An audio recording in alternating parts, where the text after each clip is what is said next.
Hizi ni ripoti za Swahili Podcast. Tupo Kariakoo opposite na mataa ya Big Bon.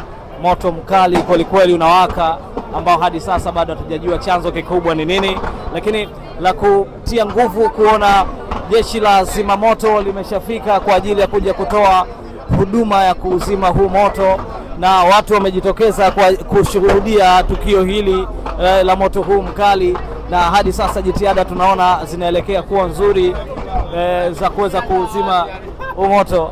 Nipo na moja kati ya mtu ambaye yupo maeneo haya kidogo, labda ajaribu kutueleza chanzo labda aliona nini. Kaka, mambo vipi? Safi na uko poa? Kama kawa vipi? Tuambie chanzo cha huu moto, labda kama uliwahi kufika ama na karibia kufika. Nimefika mkali kama hivi lakini ninavyoambiwa ni fire, amefika moto ni mdogo, lakini alikuwa afanye chochote. Wanasema maji hawana. Fire alianza kufika mapema tu, fire amefika mapema, lakini wanaambiwa mbona mzimi moto? Wanasema maji sijui hatuna, maji hatuna. Haeleweki, yani na huko kulikuwa na watoto.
Asante.